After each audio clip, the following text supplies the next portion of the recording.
see. They better. No. Oh, yeah. Okay, so first, let's start off by talking about the Chainsaw Awards. You guys swept every category you were nominated for. Damien. As our captain, how amazing was that? How did that feel? Did you expect that? Were you just hopeful? Very hopeful. Is this on? You can hear me, right? Yeah, that was amazing, seriously amazing. And if you saw it in my speech, it was pretty cool because when I was a kid, I'm sure a lot of you know this, that I discovered this VHS tape called Screen Greats about Tom Savini, and it was produced by Fangoria. So it was like kind of a really cool full circle moment that it's the Fangoria Chainsaw Awards, and now I'm accepting an award for makeup effects, and I got to dedicate it to Tom Savini, and then he called me up thanking me, so it was the coolest experience ever.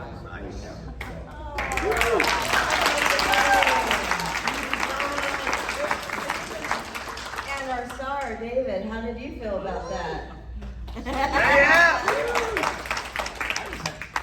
I was happy about it. I mean, I was just thrilled. I was like, yeah.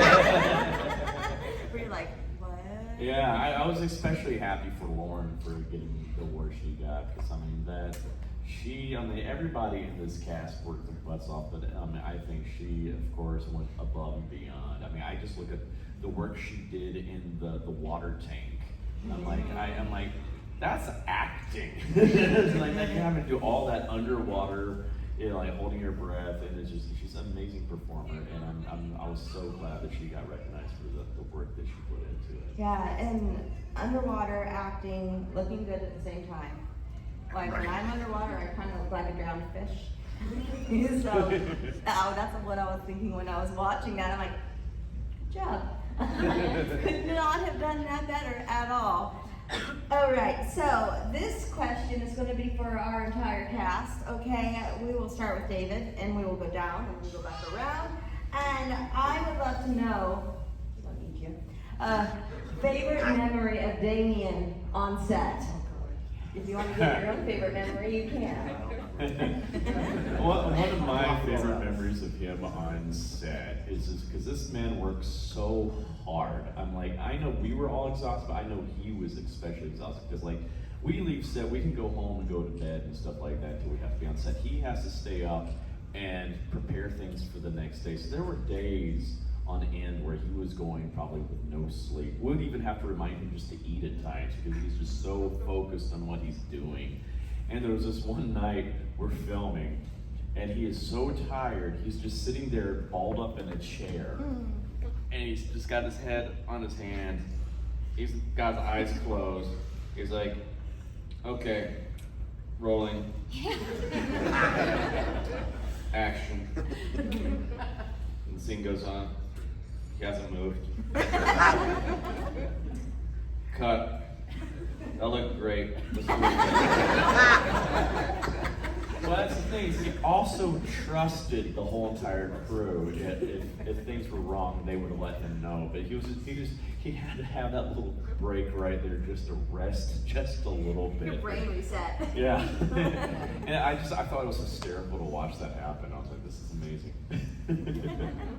Yeah, I think I had one of those too, actually. It was during your scene. I think it was my scene. You're right. And I remember being like, Damien, like that one part when I did, like, does that work? And he was like, this works great. I trust you. I'm like, great, okay. No, Damien's the best. Yeah, ditto everything you said. He's always on set. He's always working, and then he's always like has the most heart of anyone ever. Like, it's incredible to watch you. I love, like, in all the notes, he's very personal. He comes out to you. You can discuss things.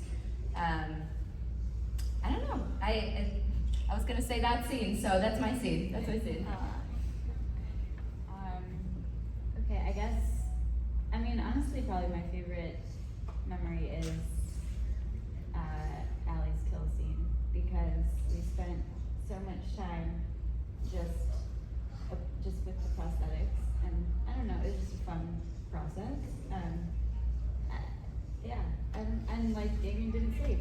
And he was, yeah, like, okay, here's more prosthetics to pile onto you. And I'm like, okay, cool, great, let's go, let's do it. More blood, okay, great, awesome. But yeah, I don't even think he slept then. No, you didn't. We like, no. And then we were so delirious by the end of it that we were taking selfies with Allie's replica. Yeah. Just like, Dancing and stuff. and dancing, yeah. And yeah, you were totally like just spoon, like you were just like all out, like cooking, cuddling with Allie. It was great. Anyway. My favorite memory with Damien, I've told this story before, but it's the mashed potato story. You know what I'm talking about. It was really cold in upstate New York, and I was really craving mashed potatoes for some reason. So I went over to like the craft station where you have all the snacks and stuff, and I found a bag of mashed potatoes, like the ones that you microwave and make.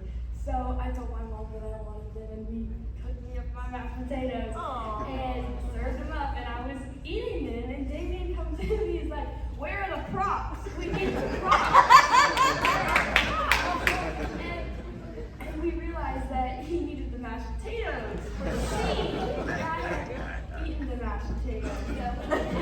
So I was very embarrassed, but we admitted it, and he was super sweet about it, which is what I love about him. He's so chill. To her face, anyway. That went in the other room. Yeah. He went and got more, but yeah, I ate the props. Well, I saw her sitting there just chowing down on them. I was like, those look good. They were delicious. Everything is great, right? You got it. Sorry.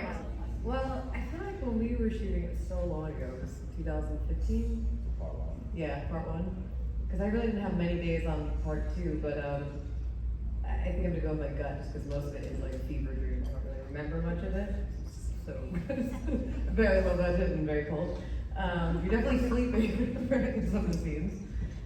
But no, my favorite was with David and you when we had like a little bit of a break. We're waiting for like the two people to put up lights, which took like 10 hours and it should have taken 1 hour. And we were all riding on the bike.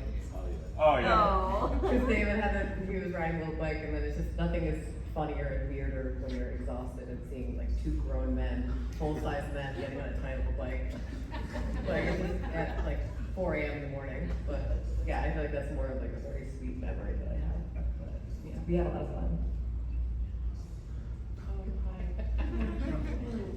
It was a fever dream. Flashy. I think just the spontaneous laughter, very much of like what's happening right now.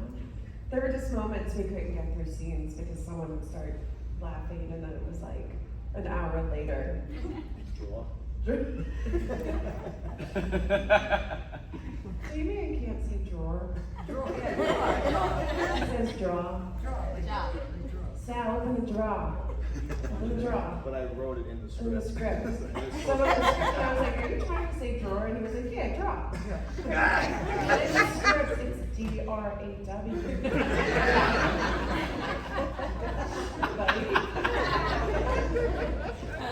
They laughed at me. They could not get through the scene. So I was for an hour making fun of me.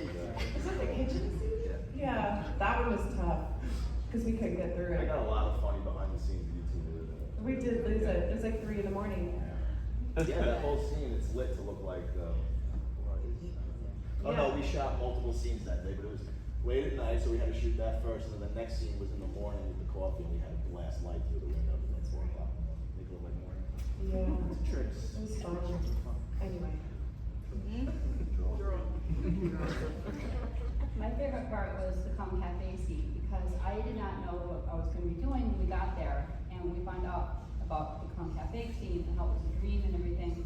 It was so amazing how they took all these props, the ground looked like AstroTurf, and you could see like the top of the barn up there, and how they did that whole scene just was amazing when it was all finished, and just all the takes that we kept doing over and over for 12 hours, again, let's do it again, and again, and that arm, the camera arm going around, and we had to keep acting like we were talking to each other, and it was so much fun. This is the best time I ever had. We got one here. We got one.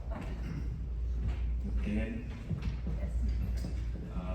so I didn't even know I was getting myself into when I first got there. And I remember just walking in Phil's basement and I just see a girl with a whole glue face, gunked up. And I'm like, man, what's going on? You're next. Okay, so then they explain what's going on.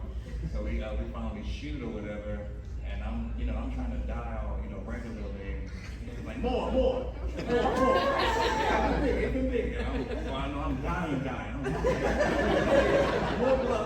More blood, even more. I'm like, damn. So finally, it was like that was an experience. Like, man, that man's dead. I go, I started living life, and then I get a call from Damien. He was like, you got one more in you? I'm like, what the? Yeah, we're gonna do it one more time. Like, you're kidding. We get up there, and what I appreciate, Damien was so down, like, he did everything. He had the rug rung in, and I'm trying to get the right spot, and we're trying to match it up to be so perfect. Damien, like, watch out, he gets up, he gets down, like, he's in my position while they're trying to frame it up and everything. He's down and dirty with it, blood all over him. Like, it's got to go. And we got it right, and you got what you see.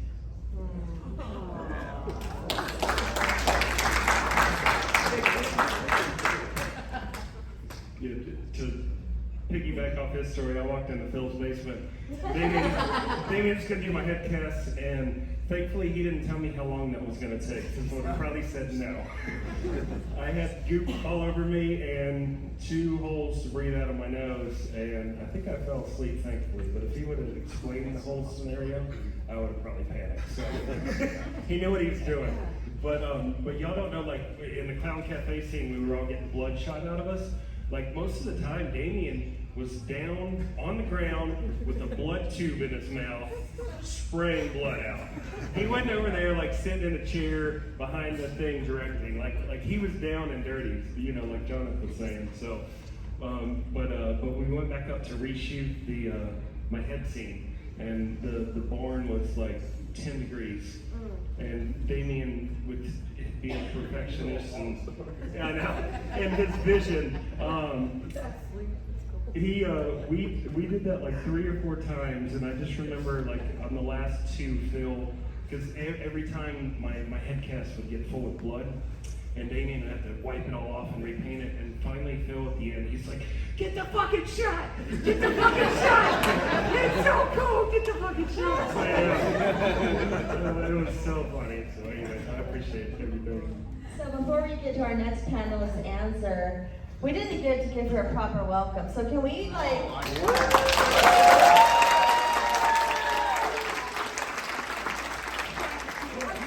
this question? It's about Damien. Well, the stalking began, and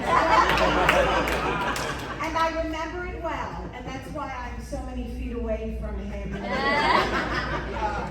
You want to know my story? I came in the morning, I didn't know what the fuck I was doing. They're like, hey, you're going to be yelling at a lot of kids. And I was like, okay, I got this. So they give me the script, and the first line is, what's going on? And I'm like, all right, I got this, I can do it. I think about 27 times later, I looked at him and I said, Damien, like, am I doing something wrong? I don't really know. Like, oh no, we're just laughing our asses off. We don't want to get through it. And that was my time on set.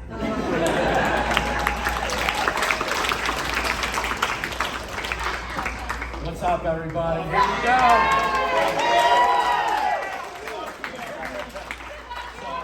Fuck yeah, girl.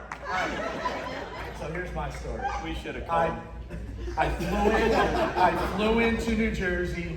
I was so nervous. I get there. I see Damien on set at the nightclub, and Damien says to me, "Are you ready? Are you ready?" I said, "Yes, I'm ready. Let's do this." So I thought he was maybe going to shoot it right away. So now Mike Levy says, "We need dancers," and right away I'm like, "Oh no," because I don't dance. And I'm like, "Oh shit!" And I like walked away, and Mike Levy said, "I want you to go dance." And I'm like, "Fuck, I have to dance." Then I go up to Damien and say, "Damien, I dance like fucking Big Bird, bro." So I get through it, I toughed it out. It's now Tuesday. Damien said, you ready? Now I'm even more nervous. I'm like, I'm ready. No shooting. Now it's Wednesday. Now I'm sweating. I can't sleep. Now it's Wednesday. Same thing again. Damien, what's up? We shooting? He's like, yeah, you ready? You ready? Yeah, let's do it. Now it's Thursday. I'm like, what the fuck? So now it's Friday, the last day shooting. He said, are you finally ready? And I said, yes, let's do this. He comes up and he says, I just want to give you a heads up. It's George's shooting on a Steadicam. If you fuck up, we gotta shoot it all over again. So thank you, Damien. We got a couple takes. I love you, Indiana. Fuck that girl.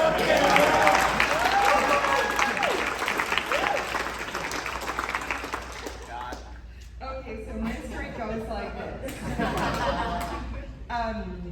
So yeah, I've known the Levys, like I think I co-birthed them along with their beautiful mother Susan, because I've known them for so damn long. So I saw the first Terrifier, y'all, and I get on the phone with Michael Levy. I'm like, what did I just see? Like, this is bigger than Michael Myers or Jason or Freddy. This is amazing. So I'm just super grateful for my cameo. I flew into New York. They got me, went straight to set, waited about 12, 14 hours to shoot this one tiny little scene. And it was the last scene before they were gonna wrap out for Thanksgiving. So I actually had two directors. I had Damien and I had Mike Levy. So that was pretty cool, and I'm so proud of everyone on the stage, and you guys, thank you for your love and continued support. This is just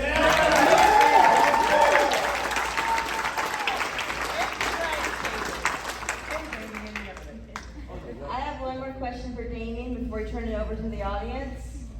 And that is, Damien, we got a Naked David in parts 1 and part 2.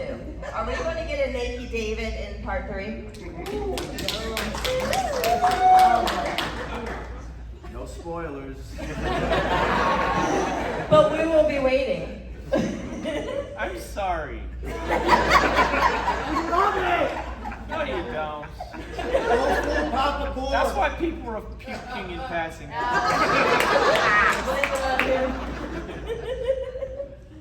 You know, when I watched the movie, the person I was watching with did not have a problem with you or you.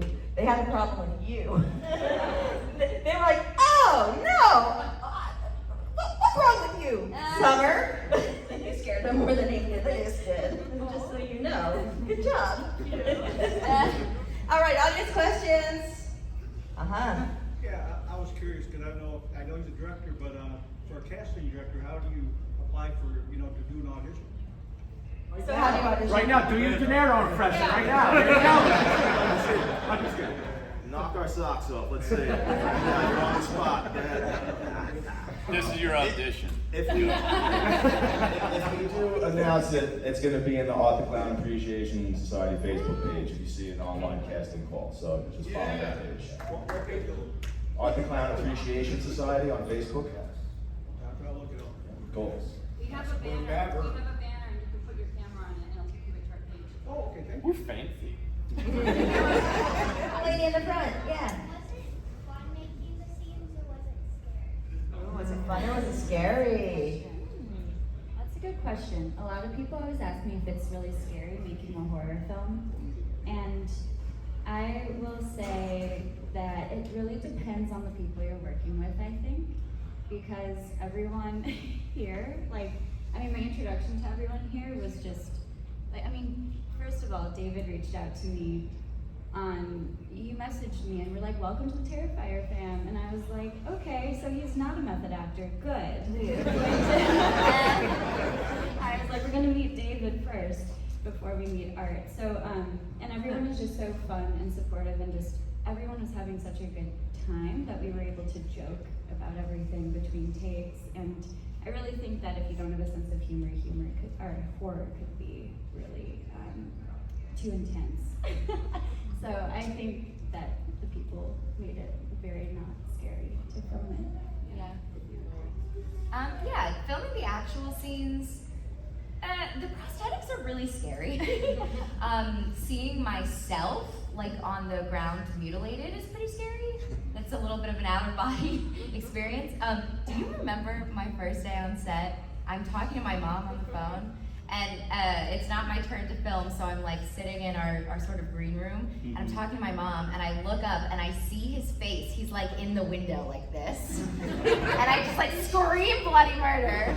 That's the scarier part. It's like the in-between things. But no, otherwise, you know, I'm filming and then I turn around and I see this clown with like Q-tips hanging out of his nose, and I'm like, okay, we're fine. Yeah, but no, it's a little bit of both, I would say. I agree, if you have the sense of humor and everybody's so nice, and yeah, it was actually more fun, I would say. Yeah, I'm kind of notorious about pranking people. Yeah. I like to sneak up behind people and scare them. Yeah. I did it probably at everybody on set at some point or another. It's just like, it's a rite of passage, I think. I was risking my life there with Lauren, though, because she has a fear of clowns, and she teaches kickboxing. Right.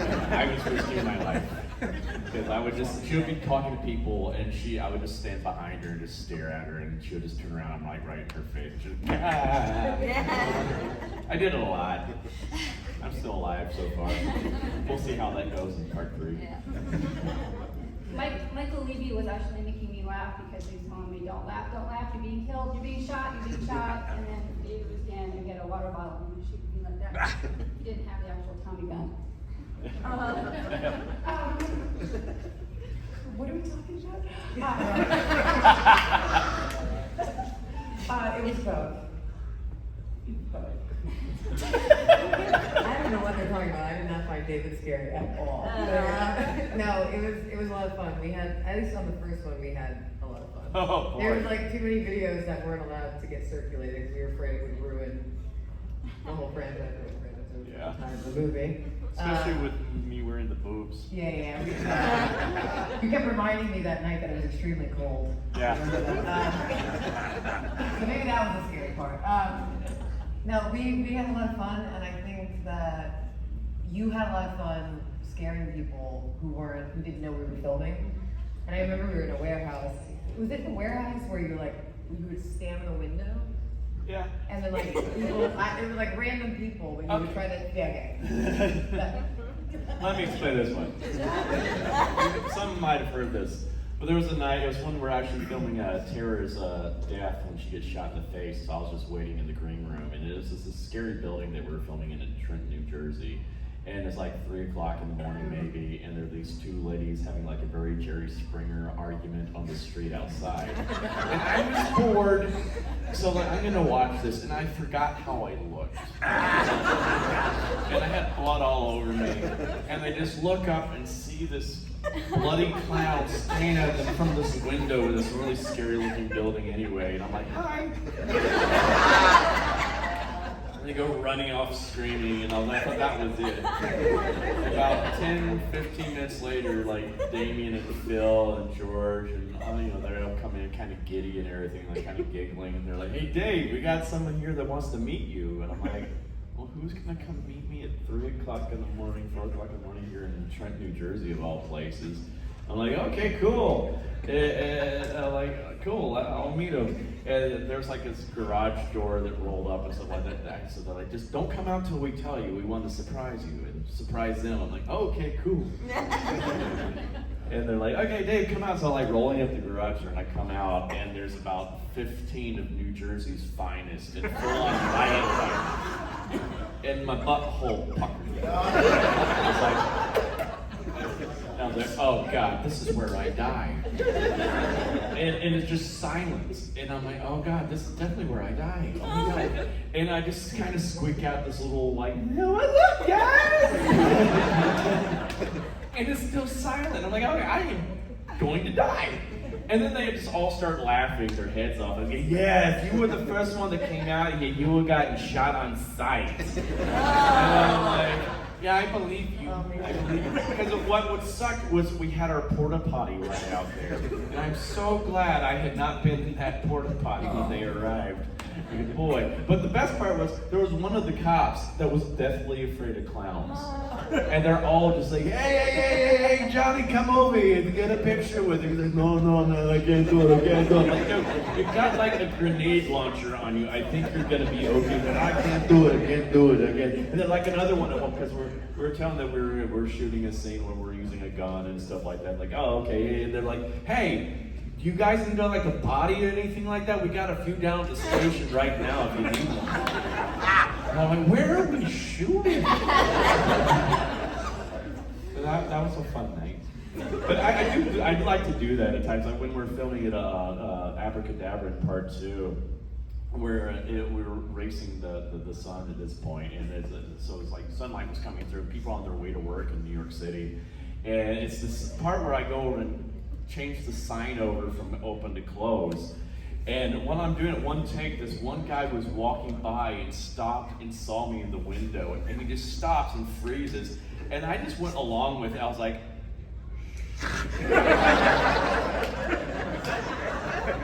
and he just walks away. And our costumer, Olga, was outside when that happened. And so she hears his reaction. He walks away. He's like, what the fuck was that? I love those moments.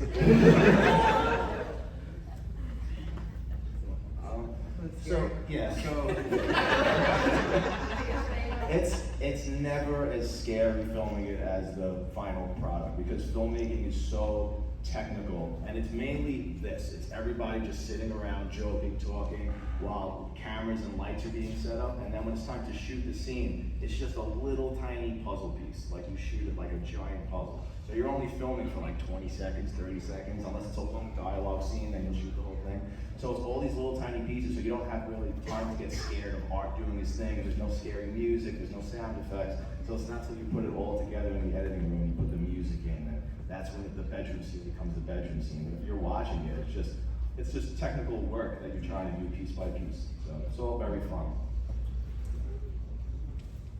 I was scared at first. The first day on set, when I was going to meet David, I was very scared. I was 11 at the time, so I was really nervous, but I ended up meeting him, and he was like so sweet, and he's so funny that it wasn't even that scary anymore. I remember being in like one of the little green rooms, and David was getting his makeup done and getting his prosthetics on, and I was like staring at him from across the room, and I didn't know that he could see me during his like makeup. So I was like death staring him. He looks at me and he's like, hi, but I was like really looking at him. Aww.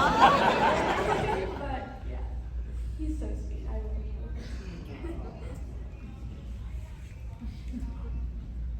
Yeah, mine was definitely fun. I didn't know about the classes and everything like that, so all you just hear is Damon leading them. Try the other ones on. Put those down. Put the other one on. Put it in your mouth. Yeah, put it in. Blow it on. Blow it. And I'm just like reacting to all this, and he's going full throttle every time. And I'm like, oh, this guy's pretty good. Pretty good. And like Damien said, it's not till you put the full piece together, because even doing it, I had no idea it was gonna have that effect. So I'm watching myself, and I laughed out loud. I'm like, it's just pretty fun. Definitely fun, not scary. Yeah, just a blast. I think the funniest thing for me was whenever David was shooting the Tommy gun in the barn, Jason, the sound guy over there, had to record the audio, and the look on his face from how loud that was the funniest thing for me. Jason should have walked off that day. Felt bad for him. No, it's never been scary. I started at 13, and I look at Emily, and I'm like, huh? And I was killing kids at camp, and it never got scary. Always fun.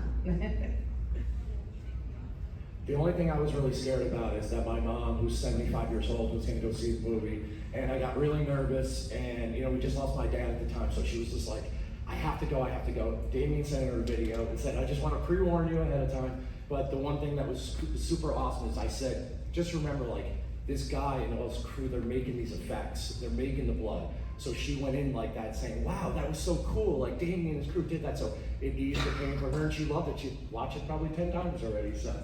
Aww. Then again, she probably went to an hour and 15-minute part, but anyway. So yeah, I did Halloween 5 when I was 20, and we did something back then that no way in hell anyone could get away with today. We actually had real weapons on set. So thank God for our amazing Michael Myers, Don Shanks. He was a professional stuntman, and I felt safe and secure having Don right there, but it was still a little, it kind of messed with your mind that all these these signs and these pitchforks and everything's freaking real. So, you know, yeah. I saw the movie first time last night. Thank you. That's 2 hours. Watching the movie, I'm like, no, did this, what? This is great. You get to the part where you pull out a gun. The first movie. I'm like, he had a gun all this time. Where did he have the gun? I want to know what was the story behind the gun. He like, hey, Indiana Jones did it. Let's just pull out a gun and shoot him. What was the story behind that? Yeah, it started, I had him use a gun in the short film Terrifier that I was putting All Hallows Eve. And just at the time I was trying to experiment and do, different takes on the slasher and just gun culture at the time. It was just a lot of shootings. It was so scary, it was so prevalent. I was like, can I put the gun in the hands of a character like Jason or Freddy and actually have it be scary the way they use a knife? I was like, I'm just gonna try this out. So then when it came time to shoot Terrifier, the movie, I thought that would if that just comes out of nowhere and that's sort of his contingency weapon in case he's really just like his back's against the wall, he's in a corner. At that point in the movie, it's just, I knew it would be such a cheap, nasty trick for him to do, and it was gonna piss off a lot of people, which it did. It was very polarizing. Some people love it, some people hate it. But that's just his MO, is just being so unpredictable and nothing's off limits. He'll use anything, and he is a very cheap character. So, yeah, I like it. I thought it could work. Because again, he doesn't just use it as, to just kill her. He uses it to torture her, right? So he just keeps shooting her in her leg and her side, and then once he does kill her, then he just finishes it off, just shoots her 10 times in the face, Art the Clown style. So yeah, he can use it like a slasher. Hi, I'm Eddie. I'm addicted to the Terrifier. What's up, man? What's going on, guys? Listen, you guys are blowing up. You're getting awards. People are winning awards for your artwork and such. My question for y'all is, what is the most thrilling and exciting thing as everyone's blowing up and everything's taking off and your careers are just skyrocketing? I mean, getting to experience what they're going through now is better than anything that's happened to me, honestly. They're all such amazing, talented people. They all deserve this notoriety, and I love it. And we get to always come to these and hang out now, and we're really becoming like a family. So that's the best part, honestly. Yeah, you don't always see the hard work being paid off in life in general, and I just love the fact that I can see Damien's work really get, everyone's, but his vision, his fucked up vision, I've really seen it. Finally, it's getting its day, and I'm so proud of him. Yeah, I want to second that, because David and I and Jen and Catherine were in it in 2015, and it's one of those things when you go into a film like that, there's not a lot of money, you're like, all right, no one's gonna see it, and probably just some coverage, it's not gonna be that great, right? Because you're thinking there's not really enough to do something. And then when I saw the film, I was like, this man is a genius. He's an absolute genius, and it is, it's true. And all these years later, to see even just the first film going into the theaters this summer, it's never been in theaters, and to see him get the recognition as a filmmaker, it's really unbelievable, because this man did not sleep. This man was producing, writing, doing all the special effects. His commitment and passion has been so inspiring over the years as we are actors and filmmakers. So that's been really amazing. And again, just being here, I never came up to the horror genre, so meeting everyone, learning about why you love horror, it's been really expansive, and I'm really grateful for that. So, back to this one.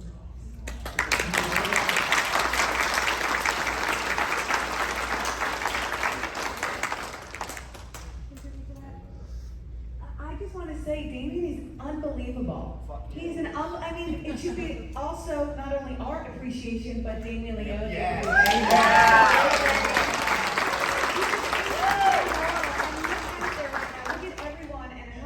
Love you, what you created, it's true. All the glasses and the, respect and the love. We love you, Damien.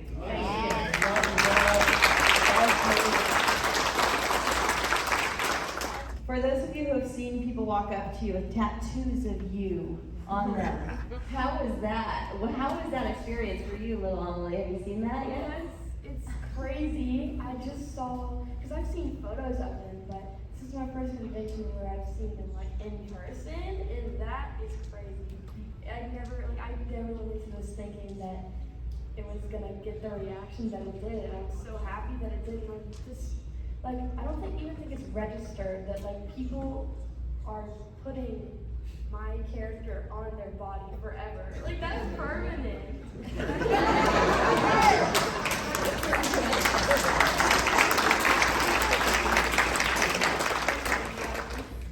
Yeah, again, look how amazing that tattoo is right here in this dude's guy. That's the coolest thing. I think that's the first Allie tattoo, right? Yeah, incredible.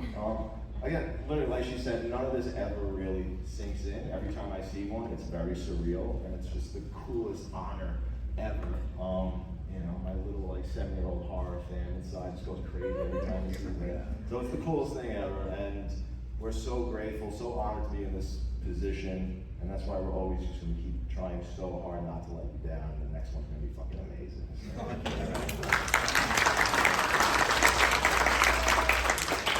It's insane for me to see this. I remember like when we first started, like after the first film came out, when the first tattoo we saw, we freaked out at that. We're like, holy crap, someone actually did that. We're like, what? And then we used to try to like post every single time there was a and it got so overwhelming. There's no way we lost count because we were trying to keep tally to how many tattoos there were, and it was just like it just boom, boom, boom, boom, boom, boom. And every single one I've seen has been completely different, and I'm amazed with the ones that are just so like so like lifelike, detailed, like photorealistic. And then you see some really creative ones too. Now, there was one I saw up in Canada. I don't want to say what it was, but it was almost like they had a premonition of what we might be doing in future films. So it was like, oh my God, you're gonna be very happy one day. But I mean, it just boggles my mind. There was even someone that actually had a tattoo of my actual face. I'm like, what? No, not as art, but me. I'm like, oh no. You're gonna have that on your body for the rest of your life. Like, I don't even want my own face on my own body. Crazy. Thank you. But it's that kind of dedication. It's just like, that's a true fan right there. When they love the character that much that they want to have it on it. Like when I've seen Art's face next to like someone's got a whole entire sleeve of all these horror icons, and I see Art right next to Freddy and Jason and Michael Myers and Chucky, I'm just like, holy crap! That's like the Mount Rushmore of horror to me. And so for people to think that he's worthy of being up there with those guys, that just floors me. I'm very honored. Can we take it back and talk to Tamara and Felissa, because they've seen themselves on people's bodies many times, right? My first con was Horror Hound Cincinnati in 2013. And I didn't know what in the world I was getting myself into. I mean, I'm just a little redneck girl from Arkansas, and all these people are walking around in body paint, and I mean, everybody was having, like, vibing it up. And so, one of my biggest fans comes up to me with his wife, and he got the Samantha stuff, and then he wanted my autograph right under it. And I'm like looking at the wife going, are you sure this is, no, it's fine, it's fine. I'm like, this is just a little uncomfortable. So the next day he comes back, I do the signature and he comes back, with it added to like my base. And then like 6 months or a year after, I'm sorry to laugh, but they got a divorce. And sorry about that, y'all. It's just a little weird when people are walking around with your character on. Yeah. It's just amazing. I mean, it's really beautiful to see someone love a character and embrace it the way they do in ink is just magical. I mean, it's really special. And each and every time I see an Angela face or, they ask for the autograph like Tam said, it's It's very special, and I greatly appreciate it. And I have so much gratitude. Just to be here on this panel is amazing to me. Thank you for having me. I have to jump into this. This is fun. First of all, I just want to say, look at who I'm sitting next to. My childhood crush. I'm like, this is what Terrifier has done for me. I mean, look at this. So, but I want to say this because Selfie Guy Nation is went crazy. I have signed an arm for an autograph. Now, it freaked me out. I said, dude, are you sure? And it's like, fuck yeah, girl. I was like, fuck yeah, let's do it. What freaks me out is a lot of people cosplay me. I swear to you, I was in Las Vegas partying at a casino and someone went up and they were legitly walking around with Selfie Guy stuff. I'm like, dude, oh my God. He was like, oh my God. So I think every one of you guys are awesome. Terrifier fans with respect.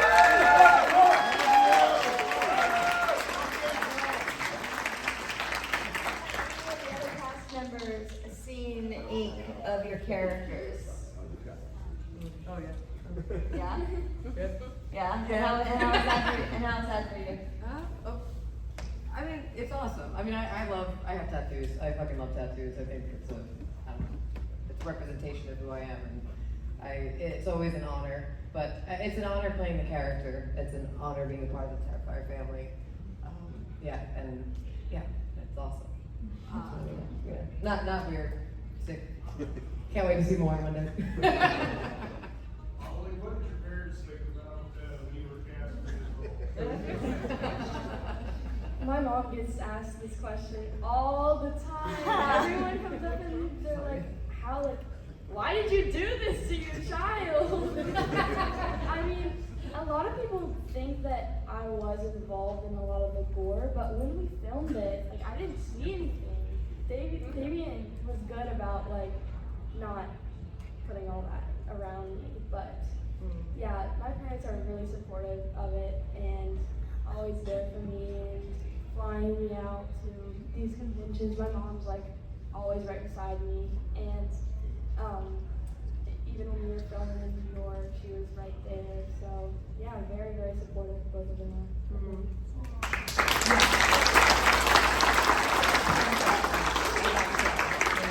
All right, I know I said one more, but I know Cass over there has a question. Yes, for Carrie McGuire. Ah. Just want to know, how does it feel to be now forever known as Swiss cheese titties? Oh.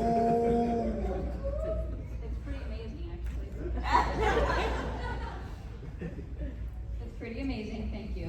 I've been signing it on my autographs all weekend long, and it's pretty funny. All right, I have one more wrap-up question for y'all. It's for a selfie guy. Can we get a fucking selfie? Yeah, let's go. And after we do that, don't go anywhere. We're gonna clear this out, and we want to take a group photo. And round